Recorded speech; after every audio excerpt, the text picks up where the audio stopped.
A partir de este momento, te entregamos una clave para ingresar a China, para descifrar y descubrir la realidad y potencia de un país increíble. Clave China, mucho más que un programa radial, un viaje a un país, casi continente. ¿Qué tal, queridos amigos y amigas de Clave China? Bueno, otra vez nos encontramos y lo podemos hacer a lo largo de la semana a través de cualquiera de las redes desde donde se emite Clave China.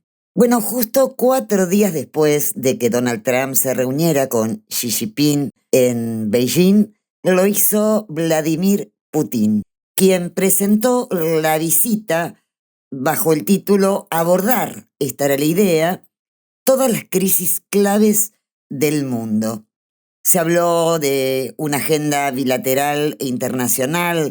Estuvo presente, obviamente, el tema energía en la idea de sellar acuerdos de exportación de petróleo y gas. Un tema caliente es el gasoducto Power of Siberia 2, que pasa por Mongolia, para que China deje de depender del gas de Medio Oriente. La guerra de Ucrania, claro, donde Xi planteó a Trump días antes que la guerra debería concluir. Ambos acordaron dar su evaluación de la situación en Ucrania. El tema de Estados Unidos estuvo presente, donde Vladimir Putin informó a Xi Jinping en detalle sobre la reunión que había mantenido con Trump en Alaska, recuerdan, el 15 de agosto pasado, del año pasado. La lectura conjunta, podríamos decir, esta es una opinión, es que Washington busca presionarlos por separado. El tema Venezuela e Irán también estuvieron presentes. Rusia y China mantienen posturas muy similares en estos temas. Hoy vamos a compartir con ustedes el análisis, lo que dejó la reunión Trump-Xi Jinping, junto a Gabriel Merino, que es doctor en Ciencias Sociales y licenciado en Sociología, además de investigador independiente del CONICET, entre otras capacidades y experiencias laborales y académicas. También lo haremos con Mario de la Roca, dada la acuciante situación que está atravesando Cuba por la intención de penalizar por parte de Estados Unidos al expresidente de la República de Cuba, Raúl Castro, en el marco de las renovadas presiones contra la isla y su pueblo. Caminamos ahora hacia la puerta de entrada de Clave China y, como siempre, la música.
一时一流，一壶酒，万古小长。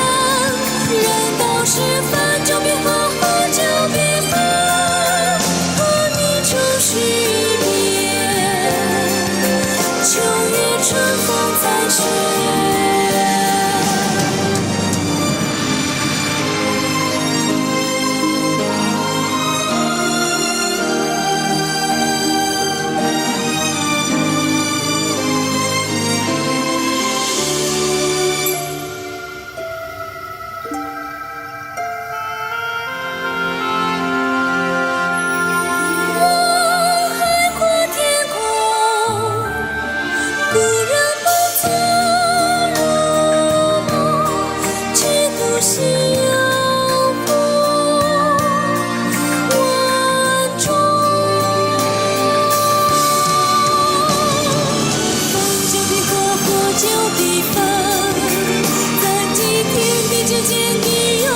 世纪，你是年龄不就戎马一生，人到时分就变好，不就平凡，人生总是一遍天涯共此。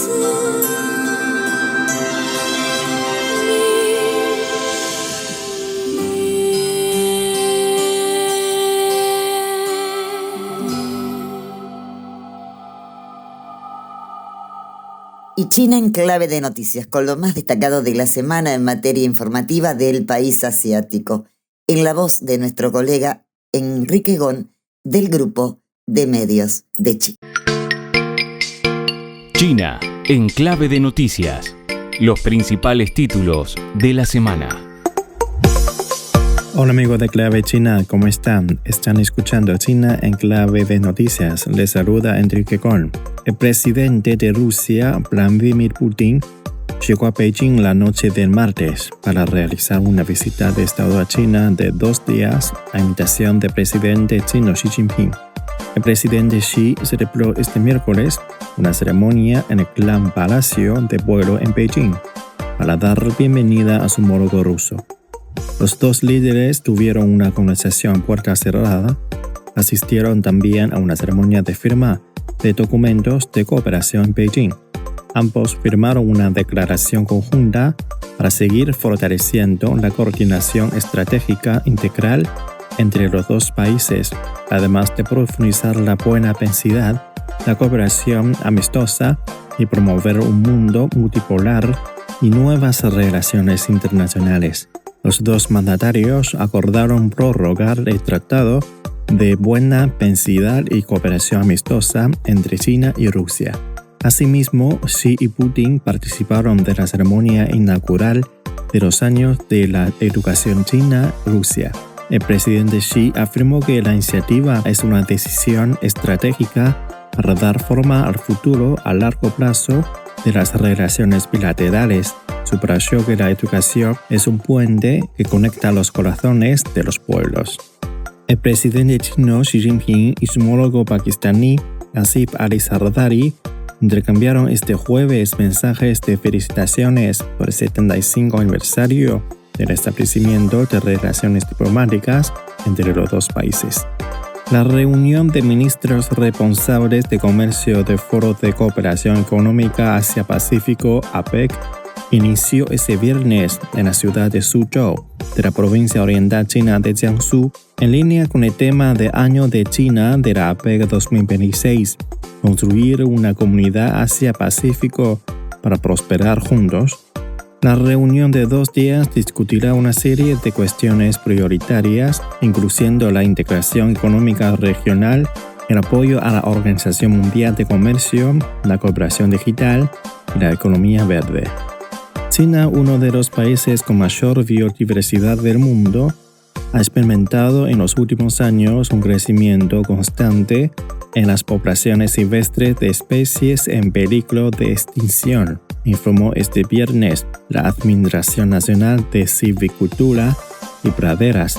Actualmente, más de 200 especies de animales salvajes raros y cuya existencia se encuentra amenazada han entrado en una fase de crecimiento recuperativo en todo el país, mientras que las cifras para las de plantas en condiciones semejantes de riesgo que han recibido protección de emergencia supera las 100, señaló el organismo a celebrar el Día Internacional de la Diversidad Biológica 2026. La policía de Laos repatrió recientemente a China a 494 sospechosos de fraude transfronterizo en telecomunicaciones como parte del continuo fortalecimiento de la cooperación para combatir esta clase de delitos, informó este viernes el Ministerio de Seguridad Pública chino. Amigos, así llegamos al final de esta edición de China en clave de noticias. Soy Enrique Gon. Hasta la próxima. Clave China. Hello Angel， 仰望天空，我眼中的你，完美如画。City Street Lights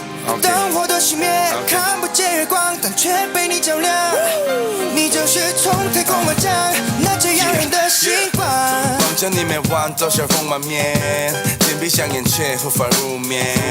一想到你又熬到少年，我的氧气就是你灿烂的笑脸。而这样的你，看你委屈，唱歌你的却放着没事，却都相信你是我的天使，只要能和你一起，我就能飞起。就算天空多美丽，给你所有的风景，你降落在这世界，让我遇见你。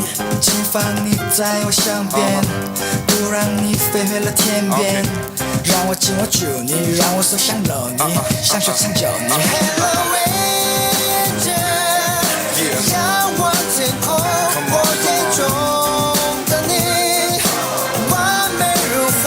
City lights， 当我都熄灭，看不见月光，但却被你照亮。你就是从天空而降，那最耀眼的星光。那最耀眼的星光。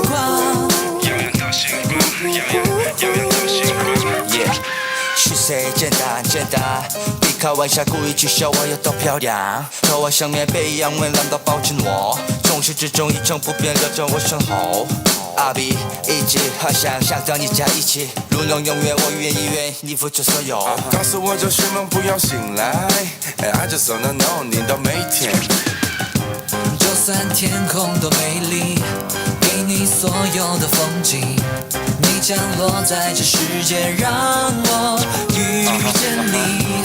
发誓不让你伤心，保证完美无瑕的你，让我守护着你，让我活着为你，为你 ready。 Hello angel， 仰望天空，我眼中的你，完美如花。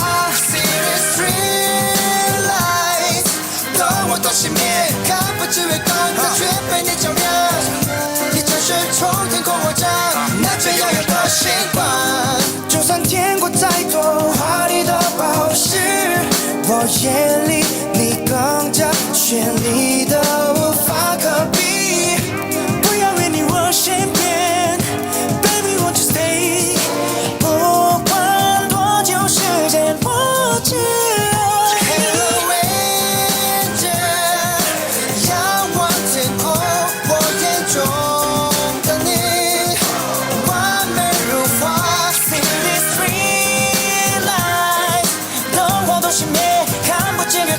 却被你照亮，你就是从天空而降，那最耀眼的星光，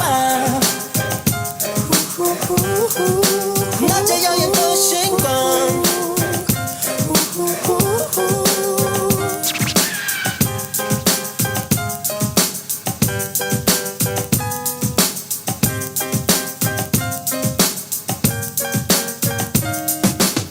Como les comenté en la apertura, dialogamos con Gabriel Merino, sociólogo, doctor en ciencias sociales, licenciado en sociología e investigador independiente del CONICET, con lugar de trabajo en el Instituto de Investigación en Humanidades y Ciencias Sociales de la Universidad Nacional de La Plata. Aparte es director del proyecto de investigación y desarrollo de la Universidad de La Plata, Transición Histórica Espacial del Sistema Mundial y América Latina. Y bueno, y sigue su currículum, es muy largo, porque es una persona muy estudiosa que aporta muchísimo a clarificarnos en qué mundo estamos. Clave China. Bueno, un gusto, acá estamos con Gabriel Merino. Para mí es una alegría contar con vos y poder compartir con la audiencia tus análisis. En este caso, puntualmente, algo que ocurrió la semana pasada y que mereció no solamente comentarios puntuales el jueves pasado, cuando concluyó, me refiero a la reunión entre Xi Jinping y Donald Trump, sino bueno, que siguieron los comentarios y los titulares de Occidente, donde prevaleció el título El encuentro de dos potencias. Y yo veía que ahí por lo menos encontraba otra beta, qué significaba específicamente que Donald Trump se hubiera trasladado justamente a China para esa reunión. Le encontraba un significado más, que te lo quiero consultar, si estamos hablando que esto nos sugiere otro dato más, la centralidad que está cobrando Asia en general y en particular China, que un país como Estados Unidos con declive respecto a su hegemonía, no toda en conjunto porque la hegemonía militar no la ha perdido. ¿Qué te sugiere este encuentro? ¿Realmente es un encuentro alentador que colabora con el equilibrio mundial? No solamente con las guerras vigentes y las amenazas vigentes, también hablo de Latinoamérica, no solo lo que ocurrió en Venezuela, sino las amenazas que pesan sobre Cuba. Bueno, Lidia, a ver, sí, obviamente es una reunión que pidió Trump, por eso en el mundo diplomático en general se pide viaja, ¿no? Pero bueno, es una reunión que pidió Trump, que ya se había acordado en parte el año pasado, después de ciertos acuerdos en el marco de la guerra comercial. Yo lo que veo son varias cosas. Uno, que ya está claro que por lo menos se trata de dos pares, ¿no? Hay uno por encima del otro. Es decir, la superioridad estratégica que tenía Estados Unidos ya no existe. Uh-huh. Yo te diría que hasta en términos militares ya no es el actor dominante, pero no el hegemónico de Estados Unidos. Uh-huh. También en términos militares, interesante ese dato. No lo había leído ni escuchado hasta ahora. Sí, o sea, la brecha de Estados Unidos con Rusia y China es mucho más chica que hace unos años. Ya Estados Unidos perdió la primacía naval en el Pacífico Occidental, o sea, en Asia-Pacífico. La proyección de poder estadounidense se vio seriamente afectada por las capacidades de misiles hipersónicos por parte de China y Rusia. La capacidad de Estados Unidos, por lo tanto, de proyectar poder en Eurasia, que es el gran tablero geopolítico mundial, se ha visto complicada. Viene de malos resultados en Afganistán, en Irak, ahora en Irán, porque el poder militar tiene que servir para la consecución de objetivos políticos, económicos. Y eso no se logra, complicado. Yo creo que sí, Estados Unidos, donde todavía tiene un poder relativo superior, es en la moneda y finanzas a nivel global, el dólar. Las demás dimensiones de poder, en algunas, China es muy superior, por ejemplo en la industrial. Lo que pasa es que la industrial está tremendamente conectada con lo militar. China produce 230 veces más barcos que Estados Unidos. Obviamente, eso es, no se cuentan los barcos en general. La mayoría de los barcos que produce China son, por supuesto, comerciales, civiles, pero esa capacidad se traslada después también en términos potenciales a lo militar. Lo mismo hoy en las guerras modernas son clave los drones. China produce el 90% de los drones del mundo. Entonces, creo que eso también se vio en la reunión. Hay algo que para mí es central. Trump fue con una decena de grandes CEOs, magnates o corporaciones, y dijo Trump: pediré a Xi Jinping que abra China a estas mentes brillantes o estas personas brillantes que lo de la cosa. Primero, eso de abrir a China, estas corporaciones ya están en China. Pero también es sintomático cómo Trump y Estados Unidos en general pasó de la guerra tecnológica comercial a China y de un discurso del reshoring, o sea, recuperar las industrias desde China a Estados Unidos, o backshoring o nearshoring, de tener cadenas de suministro cercanas y seguras, salir de China a el discurso: tenemos que invertir en China. O sea, a Xi Jinping, abrirnos China. Y es muy sintomático porque es indicador de que Estados Unidos salió muy mal de la guerra comercial y tecnológica que hizo contra China. No funcionó. No solo no funcionó, sino que lo que es evidente ahora es que vos no podés no estar en China si querés tener competitividad global. O sea, si querés ser una empresa transnacional, competitividad a nivel global, esa es la conclusión. Si vos querés tener competitividad global, lo quiero repetir, tenés que estar en China. Tenés que estar en China. Dicen hasta los propios CEOs de las transnacionales del norte global.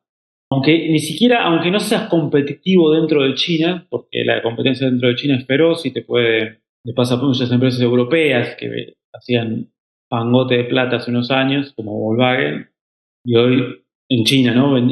Produciendo y vendiendo autos en China, pasó a ser un mercado más importante que el europeo, pero después estos últimos años, por el desarrollo de empresas chinas, ya no tienen casi margen de ganancia las empresas europeas y del norte global. Pero ellos dicen, no puedo no estar en China porque si no estoy en China, no soy una empresa global y no tengo el acceso a la cadena de suministros, innovaciones y desarrollos que se hacen en China. Y eso me parece que se reflejó en la ronda. Ahora, Además golpeado, Lidia, ¿no? Porque va con una guerra que no solo no pudo cerrar contra Irán, y no solo no pudo tener una victoria, sino que hoy Irán está más fuerte que antes y en todos lados se habla de derrota estratégica y hasta un neoconservador como Robert Kagan sacó un artículo la semana pasada diciendo jaque mate en Irán. O sea, muy complicada, perdimos. O sea, y hoy Irán es más fuerte que antes. Entonces, todo eso, ¿no?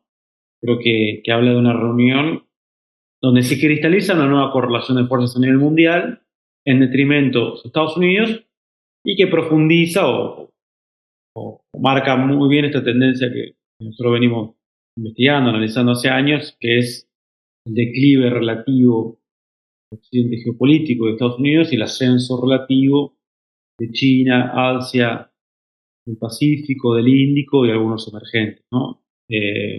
Como Rusia, pero sobre todo de esa región asiática. Me parece que se vuelve a cristalizar en esta cumbre eso. Quiere decir entonces que los objetivos de Donald Trump, que en general, bueno, últimamente con contradicciones, ¿no? Que pueden ser expresadas de un día para el otro, triunfos, derrotas, en fin. Porque esto fue presentado por Donald Trump como, bueno, una reunión de amistad, en buenos términos, donde inclusive no pudo atravesar esa línea roja que la quiso manejar eventualmente como amenaza, que es Taiwán. ¿Qué es lo que queda, digamos? Tenemos una guerra que prosigue en estos términos, como vos mencionabas, Irán, la continuidad de amenazas hacia Cuba, que no se entiende si se trata de matar una idea o obtener otra cosa, que se trata de recursos que no hay en la isla a costa justamente de producir prácticamente una crisis humanitaria en la población cubana. ¿Qué tema en el que no se metió explícitamente en la reunión china? ¿Cómo es la cuenta final? Digamos, si se puede hablar de cuenta final a partir de esta reunión. ¿Hacia dónde vamos? ¿Qué? No, yo creo que sí, lo de Taiwán quedó ahí muy firme China, hasta Estados Unidos, Trump salió a decir que no se le ocurra hablar de independencia a los taiwaneses. Y también igual sería suicida, primero porque dentro de Taiwán no hay consenso en avanzar a la independencia, como tampoco hay consenso en avanzar a la reunificación con China. El consenso hoy por hoy es más mantener el status quo. Hay posiciones de un lado o del otro que sí, unos son independentistas y otros de unificación, pero son minoritarias. Eso sería suicida, una declaración de independencia. Pero lo que venían haciendo Estados Unidos era metiéndole armas y armas a Taiwán, que provocaba a China, obviamente. Sí, con la venta de armas, sí. Jugaba con la ambigüedad estratégica. Entonces lo que aparentemente acordó es esta cuestión de que por lo menos están en stand-by continuar vendiéndole armas a Taiwán. Eso por un lado. Por otro lado, Trump sacó algunas cuestiones comerciales, evidentemente, asegurar la venta de soja para sus agricultores.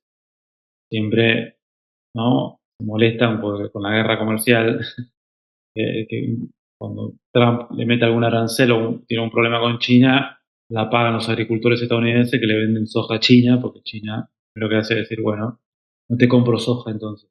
Soja, petróleo, aviones, a Boeing, que sigue siendo una de las cuestiones centrales que le vende Estados Unidos a China, así de valor agregado y importancia, aunque China viene haciendo en los últimos años un proceso de aprendizaje en ese sentido. Entonces, eso va para ahí. No hay acuerdo sobre Irán. China no va a presionar demasiado a Irán para que abra el estrecho de Hormuz, simplemente porque ese lío lo armó Estados Unidos y China viene sorteando bien esa crisis y en realidad la crisis económica que se está generando le golpea más a Trump y a Estados Unidos que a la propia China. Creo que sí, que en el repliegue relativo, para tocar el tema que decimos de Cuba, que no tiene nada que ver con la reunión de Trump y Xi Jinping, lo que yo creo que en el declive relativo de Estados Unidos se va a concentrar, y ya se concentra de hecho cada vez más, en lo que ellos llaman el hemisferio occidental, de controlar al menos su región en un escenario de pérdida de poder global. Por eso lanza el corolario Trump la doctrina Monroe, por eso secuestra a un presidente como el de Venezuela, lo enjuicia bajo las normas y leyes estadounidenses y tribunales estadounidenses como si tuviese jurisdicción imperial, digamos, sobre todo el territorio. Va por el control del Caribe, desplaza a 2 empresas chinas de la administración de 2 puertos del Canal de Panamá, la empresa Hutchinson, va por Cuba. No por nada, Marco Rubio es secretario de Estado y es el actual consejero de Seguridad Nacional, secretario de Seguridad, ¿no? Como asesor de Seguridad Nacional, reúne esos 2 cargos. Marco Rubio, que es los conservadores y neoconservadores de Miami, de la Florida, tienen como mira Cuba como, ¿no? Como símbolo de la revolución latinoamericana, del antiimperialismo, de la oposición al dominio de la hegemonía de Washington. Un problema, un grano, ¿no? Como se le dice, en el Caribe, justamente, que los estadounidenses lo consideran el Mare Nostrum. Entonces, en Cuba tiene el peso más de lo simbólico, lo que significaría en términos políticos, ideológicos y simbólicos que caiga la isla, que caiga, ¿no? la revolución para Estados Unidos. Es como, ¿no? Una revancha histórica de Marco Rubio y compañía para los estadounidenses que intentaron de todas las formas doblegarla. Y creo que también está en relación a esta cuestión de ir por el control total de Centroamérica y el Caribe, en principio, y el conjunto del hemisferio occidental. Te sumo una pregunta. Decías hace unos minutos atrás que lo que le queda de fortaleza a Estados Unidos es su moneda, ¿no? Y ahora concentrarse en Occidente. Sí, ojo, más que de fortaleza, lo que le queda a nivel de primacía. Después tiene mucha fortaleza, tiene la tecnológica, obviamente la cuestión militar también, pero en esas otras dimensiones hay más paridad, o en algunas dimensiones hay más fortaleza de otros actores. No sé, a nivel industrial ni que hablar, China lo pasa por arriba, Estados Unidos, con infraestructura. Lo que yo digo, en la única dimensión de poder, donde todavía tiene un poder superlativo Estados Unidos, o sea, y un diferencial, es en la moneda y finanzas globales.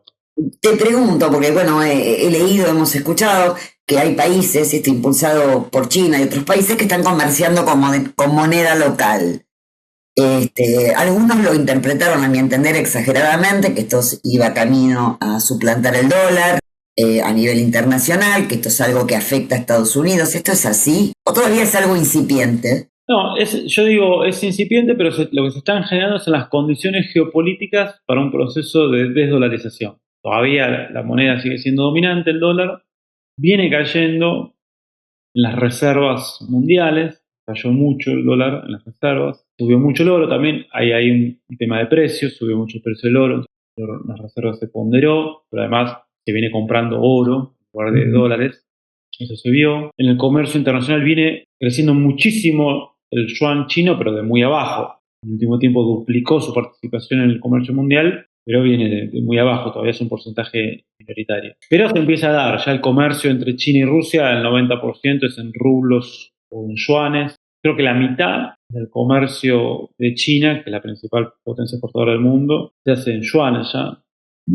Entonces eso es muy importante. China lanzó también el yuan digital, con un acuerdo con 10 países de Asia-Pacífico y 6 países del llamado Medio Oriente, o la región central, centro de Afroeurasia. O sea, hay un movimiento que está viendo el desarrollo del sistema de pagos alternativos, sistema de transferencias alternativos, el yuan digital, el petro yuan también como referencia por parte de China es el principal importador de petróleo a nivel mundial, entonces se empieza a propiciar que se comercie eso en yuanes. Algunos países del Golfo venden petróleo en yuanes. O sea, hay todo un movimiento que se está desarrollando, incluso los BRICS también. Todavía no tiene el poder, el peso para decir, ya está, el dólar murió. No, todavía no sucede eso, pero está el movimiento y va de a poco, va creciendo, y en estos últimos tiempos se está acelerando ese crecimiento hacia el desarrollo de condiciones, ¿no?, para un proceso de desdolarización.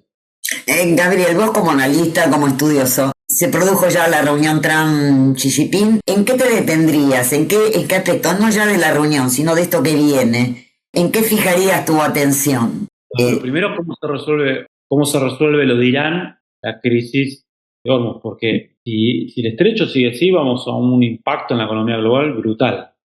No por nada, hoy el rendimiento de los bonos del Tesoro de Estados Unidos ya está tocando el 5%.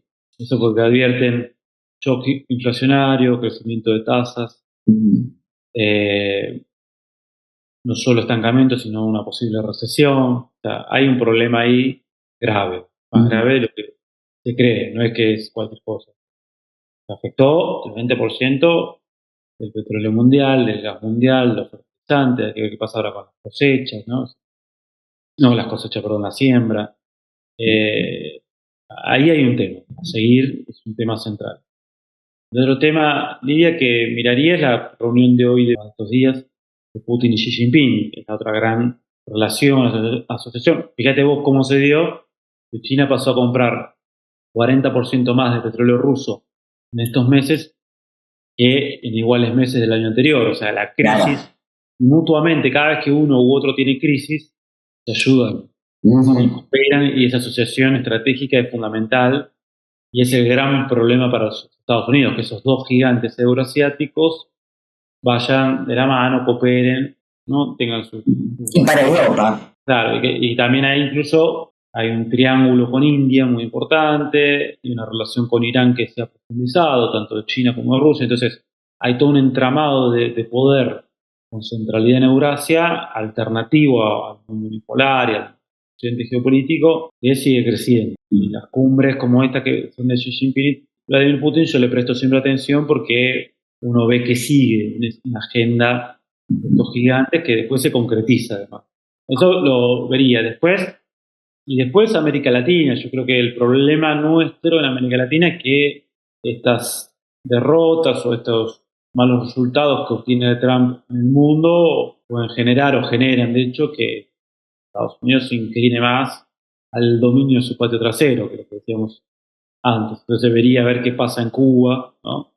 Qué pasa en Venezuela, ¿no? Que en plena crisis, no por nada, Trump dijo, bueno, que Venezuela sea el Estado 51, Estados Unidos, incluso qué pasa con Canadá y Groenlandia. ¿Cómo procesa, diría yo, ¿no? La derrota. Sí, la derrota, los malos resultados que viene teniendo, incluso de cara sobre todo a las elecciones próximas, que también es algo que miraría como tema clave, porque una derrota fuerte de los republicanos puede profundizar la crisis política y la polarización política en Estados Unidos, no cierra eso. Bueno, Gabriel, te agradezco enormemente que nos hayas dedicado unos minutos, y bueno, siempre es importante comprender, porque a veces tenemos mucha información, y de hecho la tenemos, no siempre verídica, desinformada, hay mucha manipulación, lo que sabemos, pero no siempre logramos comprender ese cúmulo informativo. Bueno, y gente como vos aporta por lo menos a la claridad y a tener un poquito más claro este escenario tan difícil, que aunque parezca que ocurre lejos, nos toca muy de cerca. Sí. Así que bueno. Un gran gusto. No. Hasta la próxima y un placer. Muchísimas gracias. Y no será la última vez que vengas aquí a Clave China a darnos una mano para entender este panorama. Muchísimas gracias.8月的世界逻辑简单，蝴蝶只有3天时时间，大腿上印着两细一片，是我给你的谜语。一个人占领公园长椅，竖起耳朵寻找意义。白热的影子就是答案，口袋里有一把隐形钥匙。路边绿油桶越来越寂寞，是个夏天的蓝墨水蒸发了啊，黏糊糊的手需要一瓶冰镇可乐，蚂蚁一生能啃几块西瓜皮。嘣吧哔哩吧啦嘣，吧哔哩吧啦嘣，吧哔哩吧啦嘣，嘣嘣吧哔哩吧啦嘣，吧哔哩吧啦嘣，哔哩吧啦嘣嘣吧哔哩吧啦嘣，吧哔哩吧啦嘣，吧哔哩吧啦嘣，嘣嘣吧哔哩吧啦嘣，吧哔哩吧啦嘣，哔哩吧啦。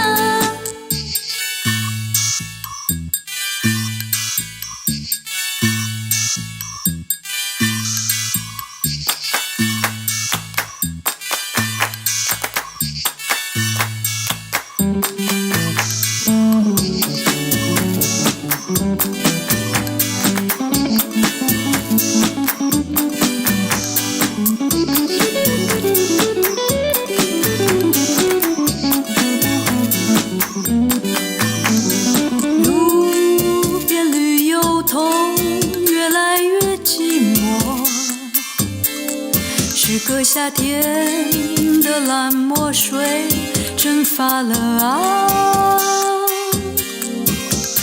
黏糊糊的手需要一瓶冰镇可乐，蚂蚁一生能啃几块西瓜皮。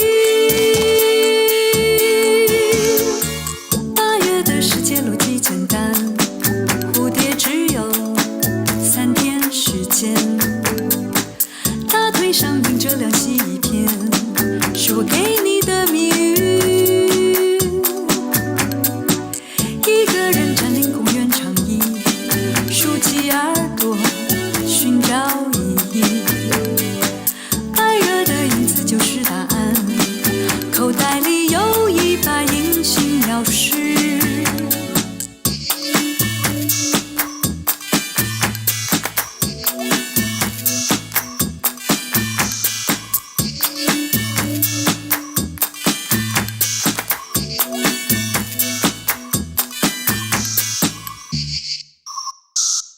Bueno, Estados Unidos acaba de mover una pieza judicial que estaba congelada hace 30 años. La decisión de juzgar a Raúl Castro por el derribo de los aviones de Hermanos al Rescate, una organización calificada de terrorista, en 1996.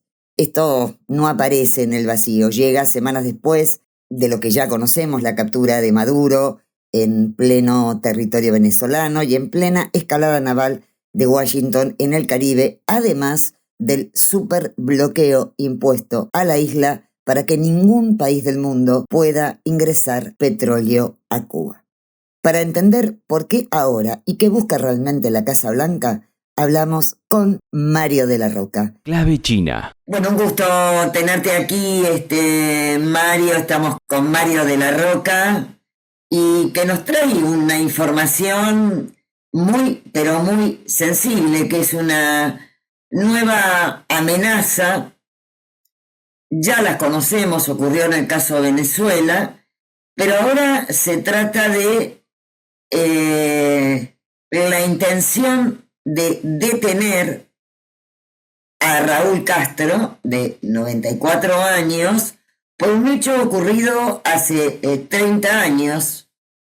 Explícanos de qué se trata, Mario, esto ahora, este nuevo ajuste de tuercas. ¿En qué? Porque se da en un contexto donde Cuba está absolutamente bloqueada, aparte del bloqueo de hace 60 años, hay ahora una nueva apretada que está sometiendo al pueblo cubano prácticamente a una suerte de holocausto social. Te escucho. Sí, bueno, en el contexto, Estados Unidos tiene declarada la guerra a Cuba hace 67 años, ¿no? Podemos remitirnos a Bahía de los Cochinos, y si vamos a la época de los 90, que fue cuando ocurrió este hecho, era en plena tensión de Cuba, de Estados Unidos amenazando a Cuba luego de la caída de la Unión Soviética, cuando era el momento que pensaban que Cuba iba a caer, etcétera, etcétera, etcétera. Se da en el año 96 y es un avión de una organización terrorista, Hermanos al Rescate, que estaba liderada intelectualmente por Luis Posada Carriles, el máximo terrorista que fue juzgado en Venezuela. Se escapó. Esto, por supuesto, todo está en los datos hoy en Internet. Se escapó a Estados Unidos, terminó su vida en Estados Unidos, no se lo juzgó en Estados Unidos. Estamos hablando de uno de los dos máximos terroristas. El otro es Mas Canosa, que podemos decir que es el padre del actual dueño del club del Inter de Miami de fútbol. Son los dos más grandes terroristas. Se lo jugó como el autor intelectual de esta incursión en espacio aéreo cubano, y por supuesto, ante esta amenaza hubo una respuesta. Fue derribado el avión con 4 lamentables fallecimientos de personas que fueron identificadas como terroristas ligados a estos personajes que vivían en Miami, que eran parte del exilio anticubano, etcétera, etcétera. Y bueno, está viendo el espacio aéreo cubano. Sí, bueno, tal cual, cuando no era novedad. Es como la lancha que incursionó hace unos meses en la zona, en la provincia de Matanzas. O sea, en eso hay una intención de una agresión en un contexto, tanto en los años 90 como ahora, de máxima presión militar, judicial, política, mediática, económica, de todo tipo contra Cuba, ¿no? Es la facultad que tiene cualquier país de cuidar su espacio aéreo por una cuestión de seguridad nacional. Sí, aparte Cuba tiene, así como tiene una inteligencia muy importante, porque bueno, está infiltrada normalmente por agentes de la CIA. De hecho, hace poco el jefe de la CIA estuvo en Cuba, el embajador estadounidense en Cuba hace campaña por toda Cuba. Lo que pasa es que Cuba no responde en todas las cosas, como no responde en la base de Guantánamo.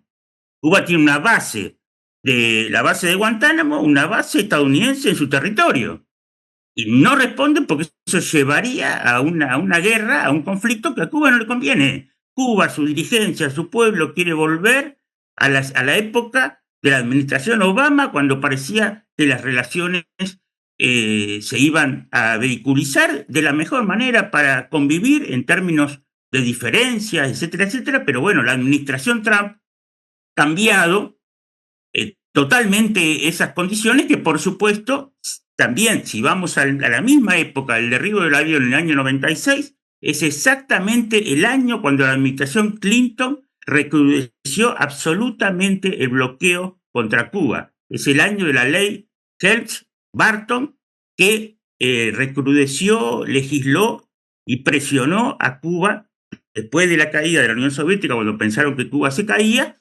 Todo el bloqueo económico que hoy se suma al bloqueo sobre el petróleo, que es muy, muy sensible para Cuba. Yo acabo de venir hace 25 días y la situación es muy compleja, muy compleja, porque afecta la salud, los hospitales, la educación, el transporte. Cuba y especialmente La Habana, es un país que tiene un desarrollo mucho mayor que muchos países centroamericanos, incluso que muchos países de América Latina. O sea, si tenemos en cuenta la cantidad de hospitales en el territorio cubano y por cantidad de habitantes, ¿no?, tiene un mayor desarrollo que muchos países de América Latina. Entonces, el tema petrolero, el tema del combustible lo afecta muchísimo para el abastecimiento normal de su población, de bienes y servicios, y para la producción, por supuesto. Mario, acabo de leer el comunicado oficial que ha sacado el gobierno cubano, firmado por Díaz-Canel, en respuesta a esta grave y inadmisible amenaza. Fuera de este comunicado oficial, obviamente, donde Cuba ratifica su derecho a la soberanía, cuestiona, agrega elementos, inclusive que vos acabás de mencionar, que refutan punto por punto los argumentos que intentan justificar esta medida por parte de la Casa Blanca, del gobierno de Trump. En tu mirada, vos has vivido en Cuba, sos conocedor de Cuba. ¿Qué le queda a Cuba por hacer más que defenderse y resistir en el marco de una situación realmente muy, pero muy difícil? Porque sin transporte, sin salud, sin acceso a veces a la comida, no sé si esto es así o se exagera en los medios para presentar una Cuba que está inmovilizada, que no puede responder, etcétera. ¿Cuál es tu visión? Sí, yo tengo acceso en general a todos los medios internacionales de Occidente y lo que hay es también un discurso catastrofista. Digamos, la situación es compleja, es dura, pero Cuba no se cae, no hay indicios de rebelión social como fue en algún momento después de los 90 el maleconazo, que en realidad esta presión que ejerce Estados Unidos de diversas formas alienta a la rebelión popular. Pero Cuba no ha tenido rebeliones como sí ha tenido Colombia, Brasil, bueno, Argentina, un montón de países de América Latina han tenido rebeliones como Cuba no tiene contra su gobierno. Salvo en algunos casos esporádicas que realmente no mostraron una crisis terminal, no mostraron el argumento de Estados Unidos que Cuba es un Estado fallido. Un Estado fallido jamás se puede comportar en la pandemia como se comportó Cuba, teniendo vacunas, con mínima cantidad de fallecidos, etcétera, etcétera, etcétera. Entonces, a partir de ahí lo que hay es una presión muy fuerte y lo que Cuba tiene como herramienta es la cooperación y el relacionamiento internacional. Esto es lo que debe ejercer presión para que esta situación, que no solo está pasando con Cuba, sino que la administración Trump, la guerra en Irán, y etcétera, etcétera, etcétera, contra Europa, Groenlandia, México. Bueno, la situación de México con la administración Trump es terrible. O sea que, bueno, se alienta al relacionamiento internacional. Cuba es parte, miembro de alguna manera de los BRICS. Y después, bueno, también dentro de Estados Unidos, la administración Trump tiene una crisis muy grande, se esperan las elecciones de noviembre. Bueno, muchos creemos que esto, tal cual lo está planteando la administración Trump, en general no va a durar mucho tiempo, porque la crisis interna de la administración Trump es impresionante.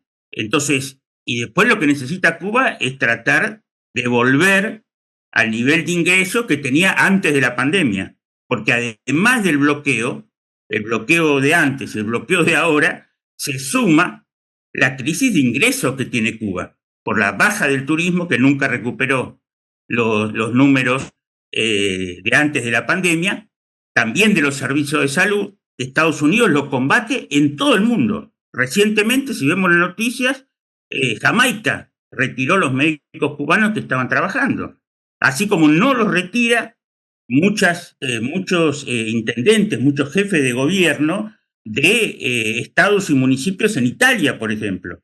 En el norte de Italia todavía hay médicos cubanos, que los intendentes, los jefes de gobierno del municipio dicen, no, son indispensables para nosotros, están desde la época de la pandemia, y bueno, eso le significa a Cuba determinados ingresos que hoy lamentablemente no tiene, ¿no? Y bueno, el tema del combustible yo lo vivo y es realmente, bueno, porque además el parque automotor, por ejemplo, de La Habana, es un parque automotor muy grande. O sea que inmovilizado no permite, esto no es que no haya alimentos, o sea, alimentos hay en todo el territorio, Lo que pasa es que el abastecimiento es complejo, la gente tiene que administrar sus suministros, no tiene energía, o sea, los cortes en determinados momentos fueron muy fuertes. Yo lo sufrí en mi casa, eran cortes a veces de 10 horas, 12 horas seguidas, volvía la energía 4 o 5 horas, volvía a cortarse. No había una planificación. Cuando yo llegué a Cuba hace aproximadamente 7 o 8 meses, había una planificación de los cortes de energía, después no la hubo.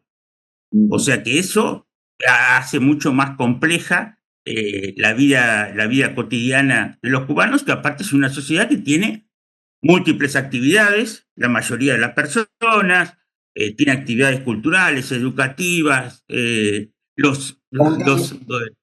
usted se puede googlear la expectativa de vida que tiene Cuba. Es superior, por ejemplo, a la de Argentina. O sea, uno ve en los hospitales, cercano a los hospitales, en todos lados, gente de 85 años, 90, 95, 100 años. O sea, la expectativa de vida en Cuba es muy alta. Por lo tanto, también sufren los adultos mayores, como se llaman allá, de estas condiciones, que es dramático para la familia.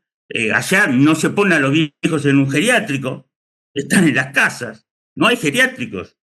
O sea, las casas de adultos mayores, que que las maneja el Estado en general, hay una población mínima. Lo vamos a seguir con muchísima atención. Es Latinoamérica, es Cuba. Hay gente muy, pero muy querida, muy luchadora. Y bueno, estamos los que coincidimos, ¿no? Los pueblos tienen derecho a elegir sus destinos. Realmente esta situación es lamentable. Digo, te propongo, Mario, después ahora en privado, coordinar contigo para ampliar esta información y que nuestro portal, que tiene Clave China, pueda hacer un seguimiento más detallado y bueno, y contar con tu colaboración para sumar justamente a este escenario que vamos siguiendo día a día. Sí, a total disposición, y bueno, creo que finalmente Cuba, como tantas otras veces, va a resistir, y destacar la importante solidaridad internacional, ¿no? que hubo, no solo de gobiernos, sino de organizaciones sociales, políticas, del periodismo, de muchos lugares del mundo, y eso Cuba lo agradece muchísimo, ¿no? Eso se ve en la calle y en la gente con la que uno tiene contacto, ¿no? Bueno, muchas gracias, Mario. Nos estamos viendo, muchas gracias. Hasta luego, Lidia.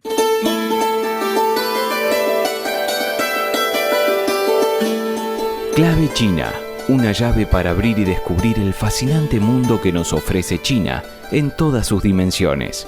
Bueno, gracias, Mario, por tus comentarios. Sí, les sugiero a nuestra audiencia leer completo si les interesa. Me parece importante el comunicado oficial del gobierno de Cuba.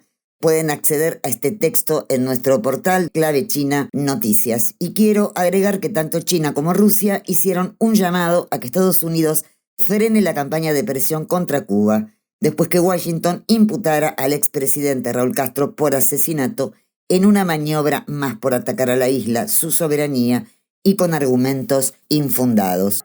Quiero subrayar que el portavoz de la Cancillería china, Guo Jiakun, fue muy directo. Subrayó: nos oponemos al abuso del proceso judicial, lo calificó como uso político de la justicia, rechazó las sanciones unilaterales, dijo que carecen de base en el derecho internacional y no están autorizadas por la ONU.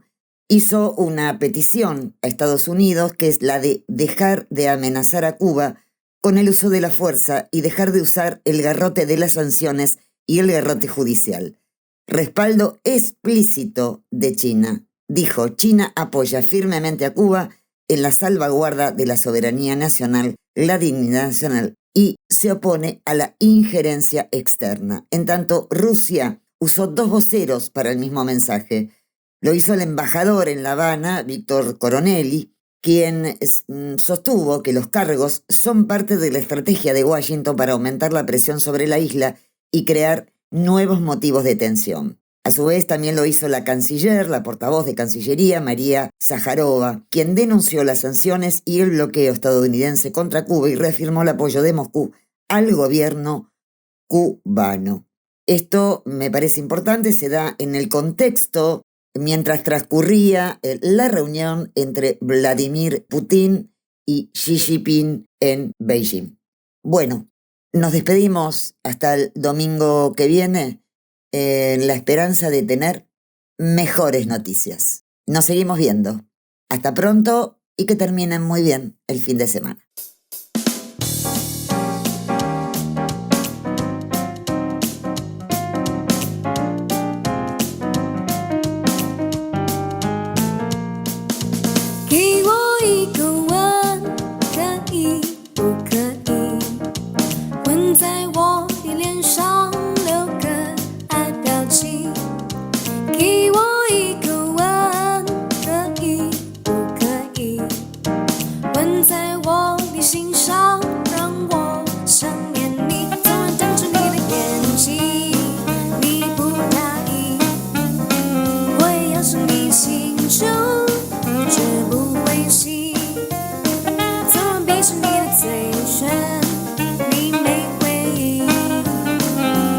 是你。